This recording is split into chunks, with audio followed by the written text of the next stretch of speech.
लेकिन है हमार भैया लोग खातिर गीत बा कैसे। हमारा नियन प्यार पावे खातिर जीवन भर सब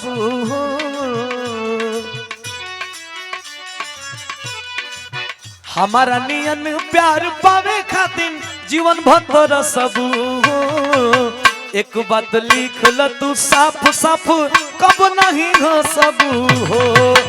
हमारा नियन प्यार पावे खातिर जीवन भर सब एक बात लिख ल तू साफ साफ कब नहीं हो सब हो।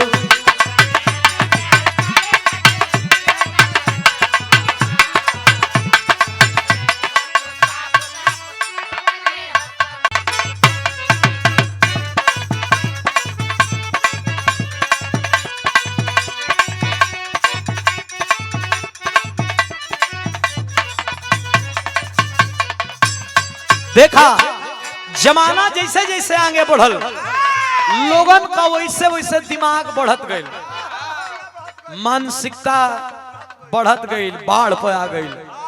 दही गुड़ से जतरा बनावल जात रहा, अब चुम्मा से जतरा बनावल जाता। ये चुम्मा ये बड़ा ट्रेंड में बाकी था। कोनो लड़की का कोनो मेहरारू को मर्द बहरा जाता तो कहत या का कहे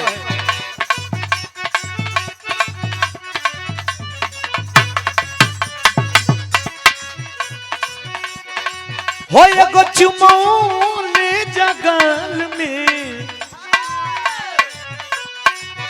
एगो चुमौले जगल में संग दिलवोले जा रुमाल में।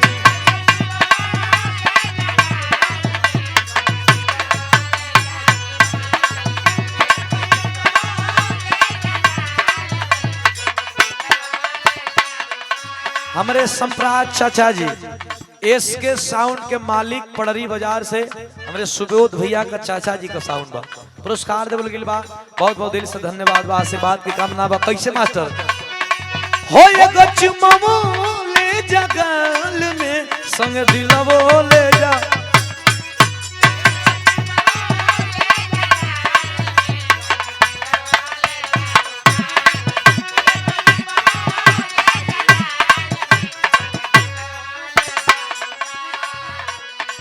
जाता राजावा चोरी के जगह जवा फंसी हो न मोहिनी के जाल में।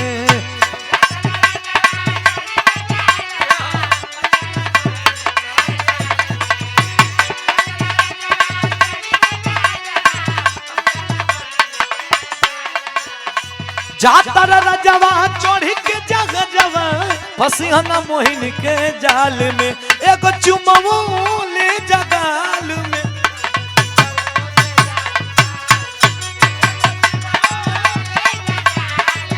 संगे दिला बोले जा रुमाल में।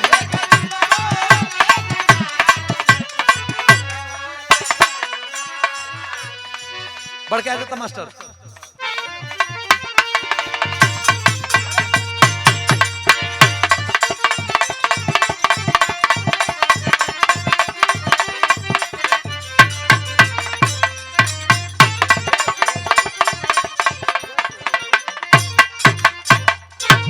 आई एक बिरहा दिखाएं, सब तो होत रही लेकिन